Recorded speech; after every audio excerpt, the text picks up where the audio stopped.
All right, 10:30 it is. Welcome back to Soil 205. Today we want to talk about plants.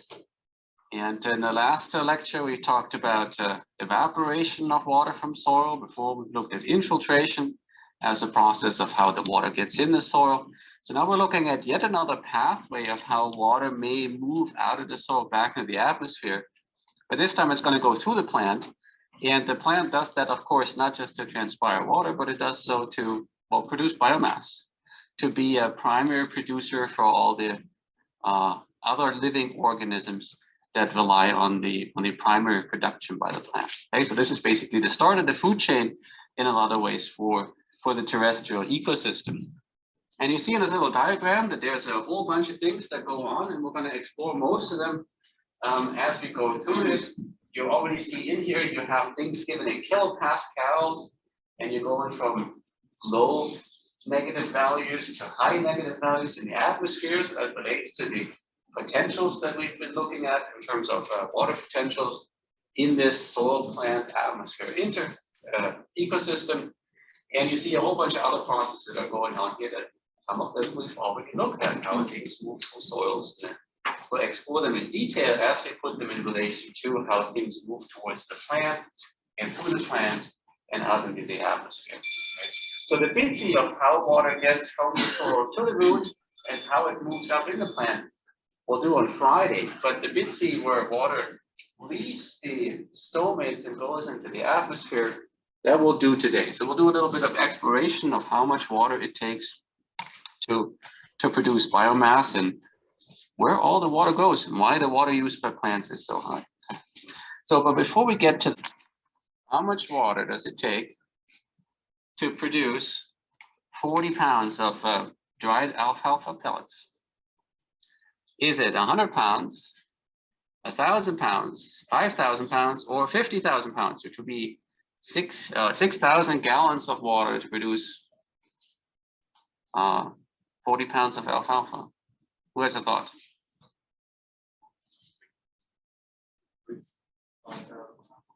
5,000 pounds.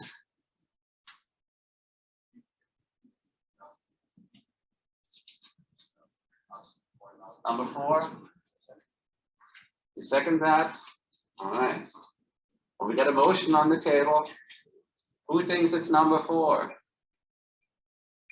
Who thinks it's number 3? Who thinks it's number 2?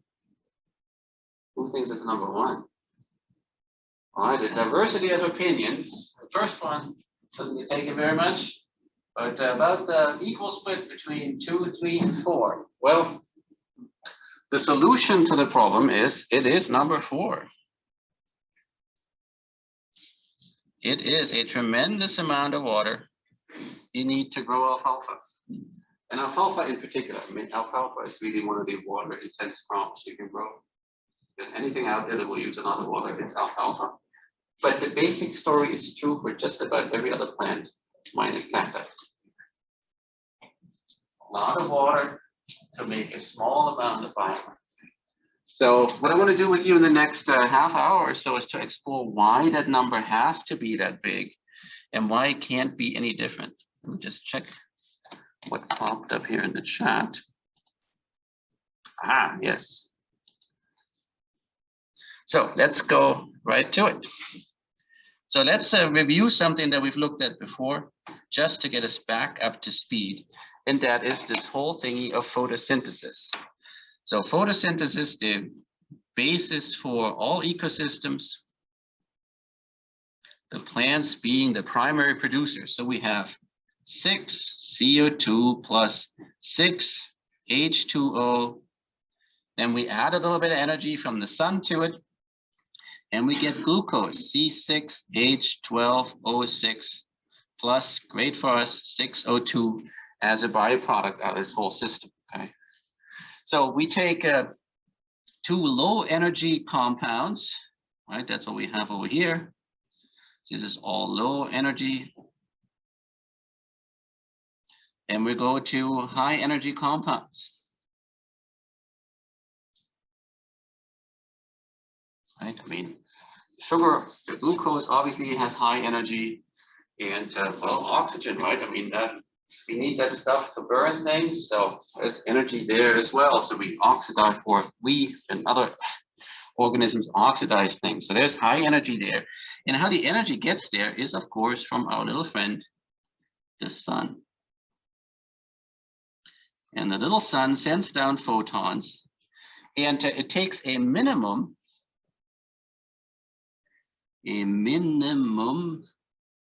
of 60 photons to make this reaction work. Okay, I should have written this better, 60 photons. Okay, we need 60 photons to do this. So now let's do a little bit of math there. Okay. So we have C6H12O6. So we have periodic tables in this room. This is quite convenient. So we can look this up. C6, right? So we have about 12 grams per mole for carbon, 16 grams per mole for oxygen, and what are we missing? Carbon, oxygen, what's the third one? Hydrogen. Hydrogen, thank you, Chief. 1 gram per mole, thank you. Totally blank. But let's put this all out. We said carbon, that was, should have brought my glasses, 12. So it's 6 times 12. So 6 times 12 grams per mole. Then we have 12 grams per mole for hydrogen. And then we have 16 we said. 6 times 16 grams per mole. So overall, if you add this all up, we get to, I should have done this much neater than I of course did. We get to 192 grams per mole for our little glucose there. Okay. So we could write this out as an efficiency equation. Okay. So efficiency, which is an output over an input,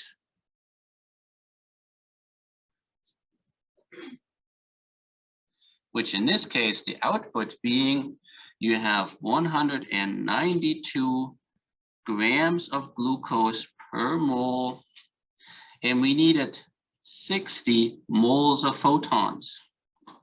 Or, yep. Yes, 60 moles.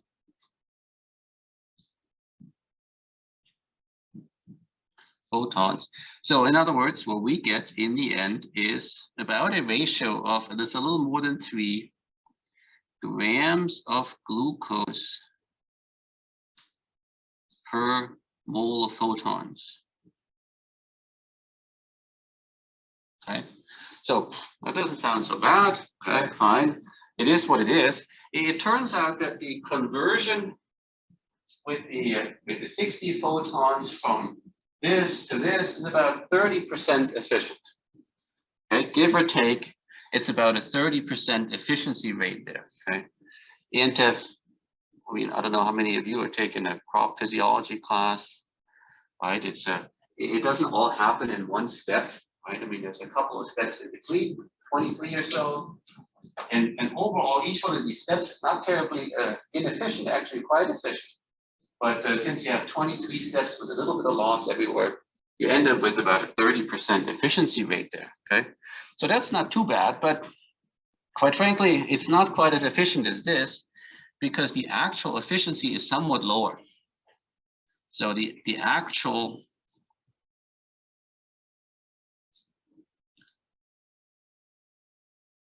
efficiency may be in the order of like, let's say, a tenth of that. So let's say about 0.3 grams of glucose per mole photon. And the reasons for that is that, well, not every photon that hits the plant actually gets used. Some get lost in the process. And then the plant does a little more than just make glucose, right?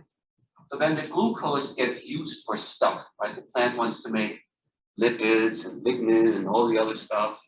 And in order to do that, it needs energy. So it needs to actually convert this back into energy. So running this equation in reverse, making ATP from it. So it uses about, let's say, half of that sugar to make ATP from it again for all these things. And that's all somewhat inefficient here and there. So there's a little bit of losses everywhere. And then if you think about the 40-pound bag of alfalfa, well, that's only the stuff that gets cut on the top. All the stuff that is, the biomass that's within the root system, we don't harvest that. So that doesn't become part of that bag. So there's a bit of loss there, which is why we end up with about this 0.3 grams of, I shouldn't say glucose here, but biomass. Let me correct it there. Grams of, or let's just call it grams of yield per mole photon. Okay, so it's a bit smaller. So that's right, that's the sugar and the light, but we want to talk about water. So if we look at this also, we see, so there's 6 moles of water, right, going to 192 grams per mole of glucose there. So if we just look at the water there for a moment, so we need 1 mole of glucose. Glucose needs 6 moles of H2O. And if we look at this, so the glucose was 192, and the water, H2O, so we've got H, that's 1 again, O, 16. Okay. So here we had 2 grams per mole, 16 grams per mole. So that's 18 times 6. So that is 108 grams of H2O. And here we have the 192 grams of glucose. So the efficiency of that, efficiency being the output over the input, is 192 grams over 108 grams of H2O, and that is about 1.8. All right, so grams per gram, right? Grams per gram. That actually sounds pretty good. Right? It's not too bad of an efficiency. In fact, it's a fantastic efficiency. So that doesn't really explain why it takes 60,000 pounds of water to grow a 40-pound bag of alfalfa. So what are we missing here? Well, let's go back to the plant. We got our little plant that's growing here. And that plant does a whole bunch of things. It doesn't do just photosynthesis. So in that water flow from the soil through the plant, stomates, out into the atmosphere, we do photosynthesis.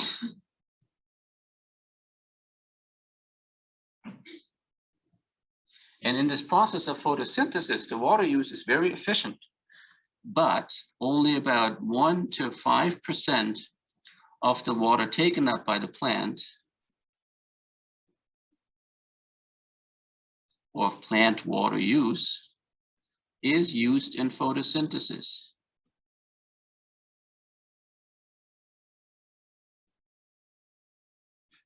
The rest is lost. Okay? So this loss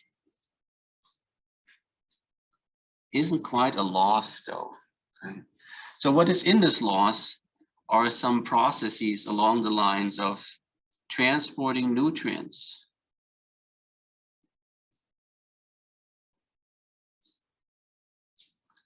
or cooling the canopy,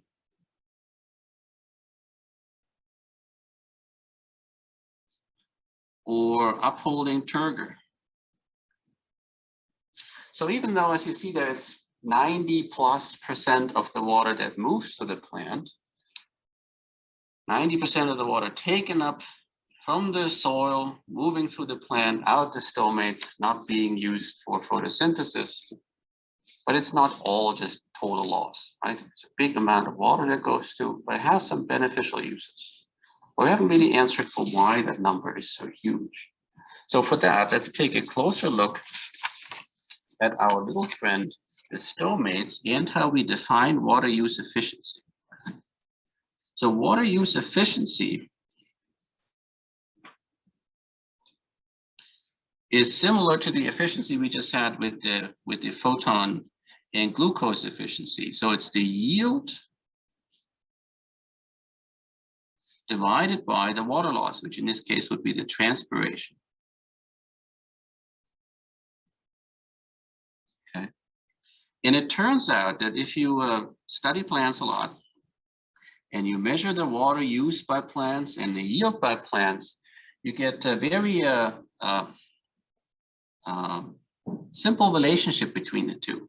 So if you got yield here on the y-axis and transpiration here on the x-axis, the relationship will almost always be like such. And what that implies, of course, is that, well, the more water you have available for a plant to transpire, the higher your yield is going to be. It doesn't quite start at zero. You need to have some amount of water to even get the plant to produce any kind of yield, right? But it's always a linear relationship. So yield and water use are intimately tied. Despite the fact that we only use 1 to 5% of that water perhaps for photosynthesis. Kind of surprising, because you would think, well, that should be a non-linear relationship if that's the case, because the plant clearly could throttle down much of that water use, much of those 95%, and still maintain the 1 to 5% it needs for photosynthesis and still be happy. But it turns out it can't. It has to be this. And then, of course, the slope of this relationship here, well, that's the water use efficiency. Okay. So, all right, so with that, let's go right to the stomates. So if we have a stomate, let's make this pretty big. Here's my artistic expression of the stomates. Okay, these are the guard cells. What happens is that water diffuses out. Okay, so this is the pathway of H2O. But that's obviously not the whole purpose of the stomate. The whole purpose of the stomate is to help assimilate the carbon. So we need to capture the carbon within the stomates, and the water loss is somewhat of a byproduct. Okay? And the difference in the diffusion rate, which is what I'm going to try to convince you here in the next couple of minutes, between these two is such that for every CO2 taken up, there's a tremendous amount of water that comes out of the stomates necessarily, right? Not only. So for that, let's develop this little bit of math there. So we have the water use efficiency as the yield over transpiration. So we could also write that as it's the change in the concentration for carbon dioxide, because that's the thing we need to make the glucose with, divided by the change in the concentration of water vapor. Okay, so that's the input, in other words, water in, CO2 out. And then we need to multiply this by some conductances. I'm just going to use a lowercase k here. So there's a conductance for CO2 and a conductance for H2O.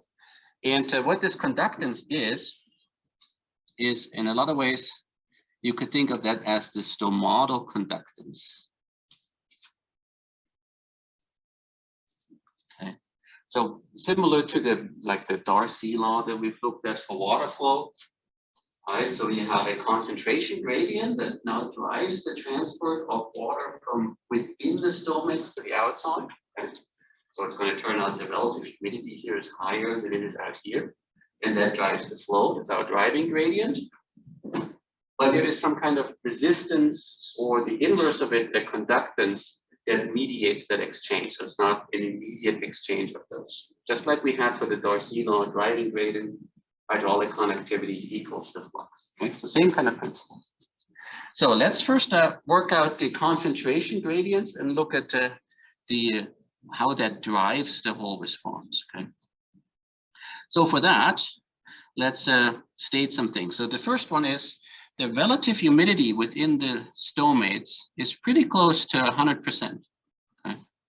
On the outside, well, that's going to vary a lot, but it's going to be much less. So let's take, for example, a relative humidity that is 10% on the outside. Okay. That's a bit dry, right? But drastic examples always work well. Okay. So, and then for the carbon dioxide in the atmosphere, somebody remember what the concentration is? Right. There's a group in a website called 350.org, right, with the intent to bring the carbon dioxide concentrations back to 350 parts per million. Okay. We're currently at about 400 parts per million of CO2. Okay.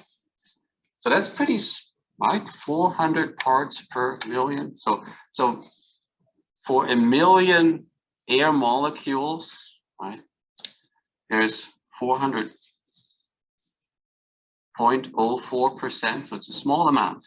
Right? So 0.04% of all the air molecules out here are carbon dioxide. It's a trace gas. There's not much carbon dioxide in the air. A little bit higher in our classroom, especially if we were all here, because we're all exhaling CO2. But for the most part, it's a trace gas. There's not very much. So the 400 parts per million CO2, that's the same as saying that this is 400 micromole, so 10 to the negative 6 mole of CO2 per mole of air. Okay. So that's on the outside.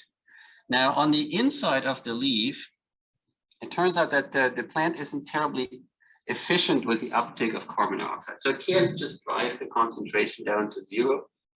So more realistic is to say it's about 2/3 of the concentration of the outside. So that drives it down by about 1/3 or so to make this all happen. Okay. So the concentration in here is about, 2/3 of the concentration on the outside for CO2. So, and then we can start to rewrite our little equation up here.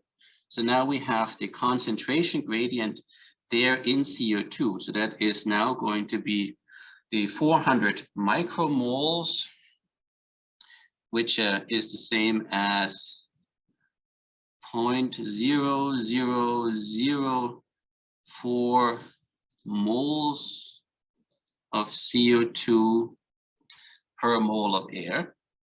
And from that, we subtract minus 2/3 times that, 0.0004 moles of CO2.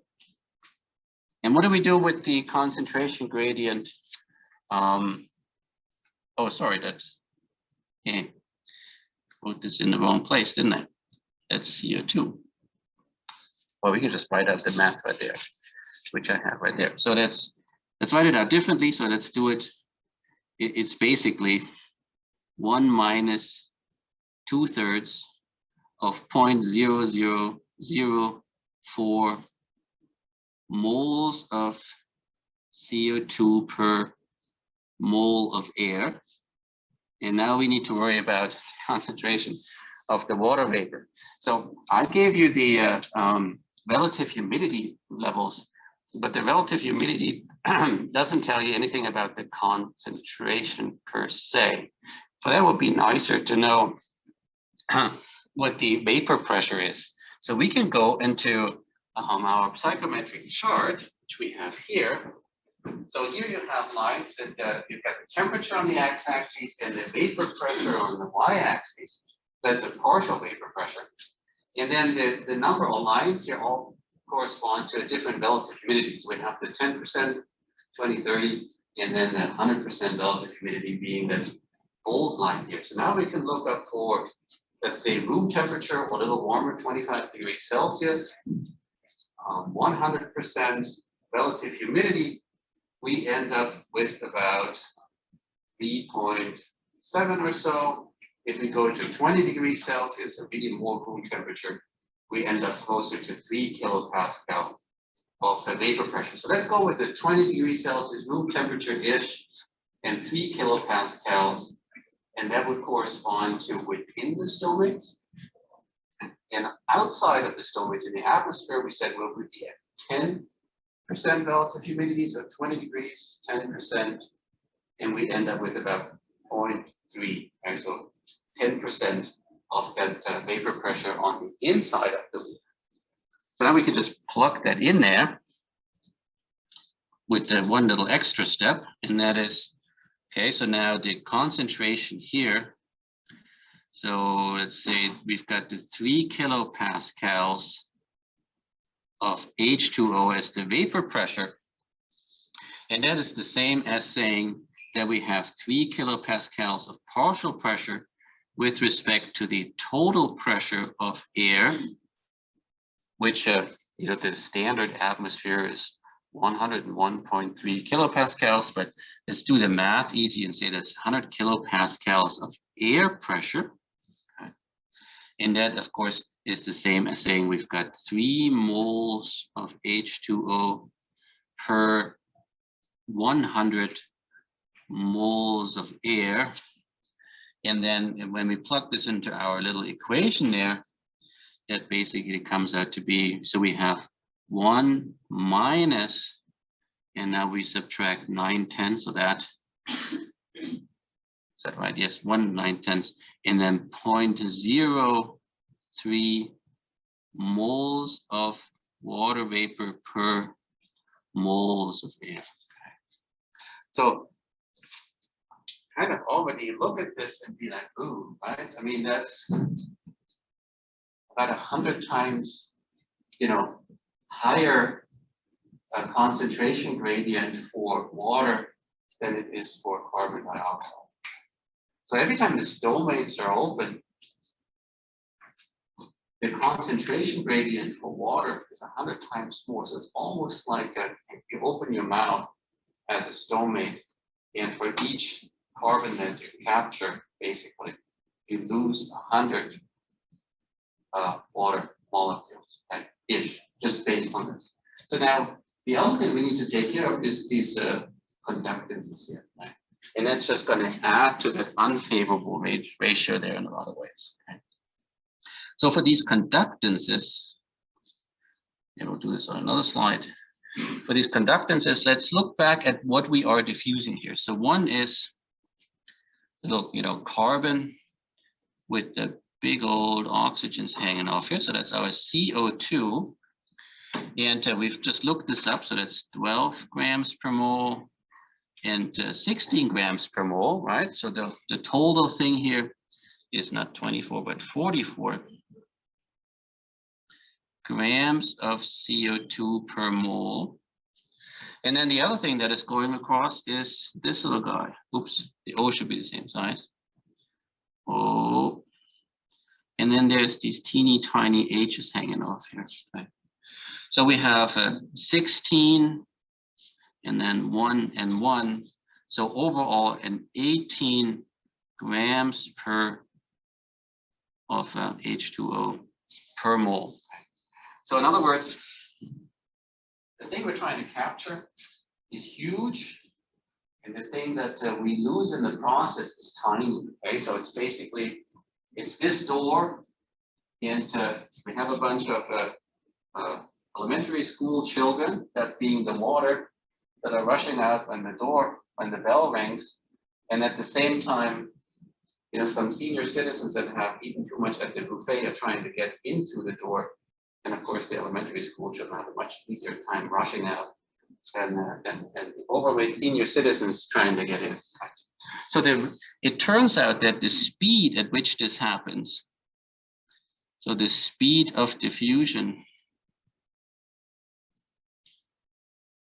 is related inversely to the mass, and more precisely to the square root of the mass.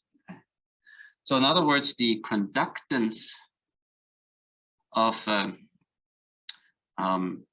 CO2 to the conductance of H2O is going to vary with the ratio of these two masses. So CO2 is 44, oops, 1 over, so this should be 18. And then the square root of 44, being that if you calculate this out, it's 0.625. Okay. So now we can put that into our little equation as our water use efficiency estimate.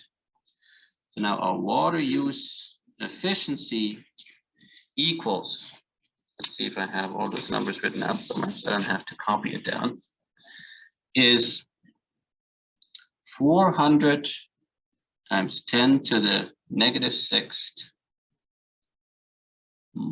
oops, well, sure, moles per mole, and then that should be 1 minus 2/3 divided by 0.03 moles per mole minus 0.003 moles per mole times that ratio 0.625.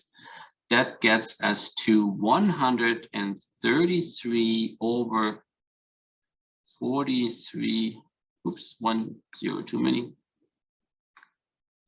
43,200 grams. So, and if you keep calculating this out, so that's gram per gram. So we get to 0.0031 grams per grams. Okay, and that is grams of biomass per grams of H2O. I should have moved. Okay. So, or we can turn this all around, and maybe that makes full sense. So if we turn this all around, that means we need 325 grams of H2O for each and every gram of biomass. So large number. Oops, sorry. Let's see how we can undo that mess. I wanted to highlight that. That was the point. So now you know why that water loss necessarily is so large. So 95% of the water going to the plant not being used for photosynthesis, but pours out of the stomates because of this. An unfavorable concentration gradient, and then a ratio of diffusion gradients, which favors the movement of water out of the stomate over the movement of CO2 into the stomates. Okay.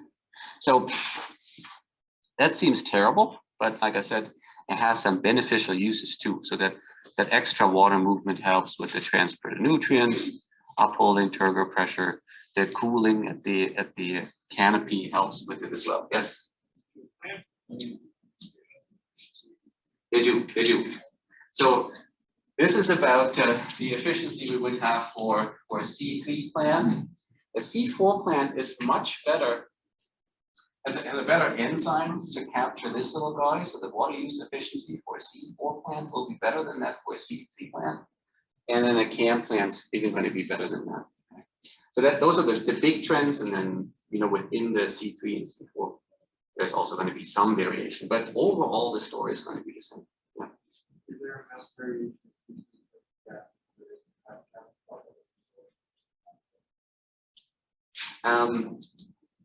Sort of an environmental. I mean, so physiologically, and I'm not a crop physiologist, but just sort of there's some variation in there in terms of how big are the stomates, how many you have, how many small ones you have versus, a smaller number of large ones you have, how the leaf is, what the leaf composition is and how the boundary layer on top of that leaf establishes. So in terms of, how efficient it is to move water vapor away from the leaf, and then the whole, canopy arrangement and how that affects things. So that's going to be part of what the plant has. And the other part is the environment. So in terms of, if you think about, what could you do with the environment to improve this number? Well, one of the ones is, go back to the previous slide.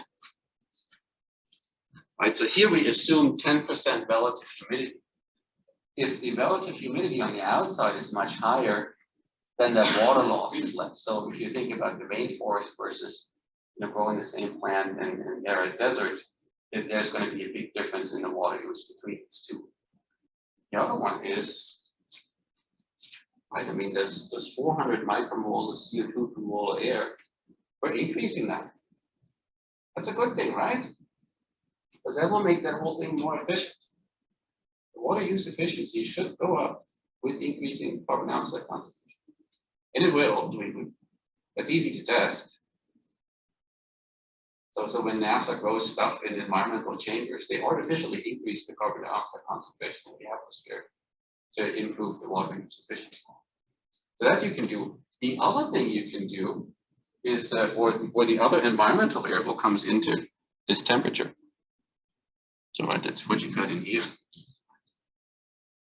So you want to have the vapor pressure deficit as small as possible. So if you bring the temperature down a little bit, you would improve water use efficiency as well. Not only for the reason of that the diffusion of water would be less at lower temperatures, but also if you're working at these higher temperatures, then the enzymes aren't as efficient at capturing carbon as well.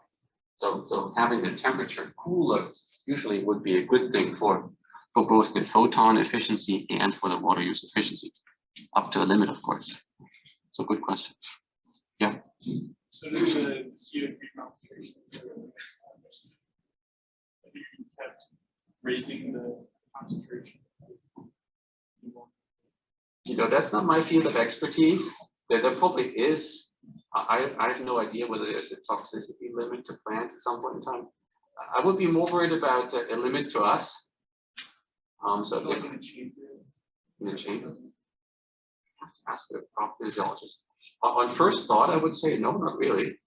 It should just make things better. But there probably is some kind of reason for why you don't want to have a very, very high carbon dioxide concentration.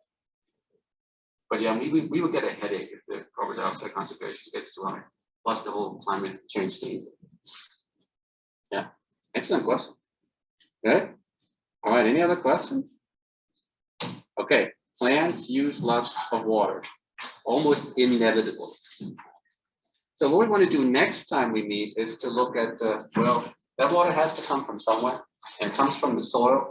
So how does it get from the soil into the root? How does it move through the whole thing? And then we'll want to do a little exploration of, well, how do you plan your irrigation, right? What could you use to inform how much water you have to irrigate, how often, and how we do it? So that's the plan for Friday. We'll see you then.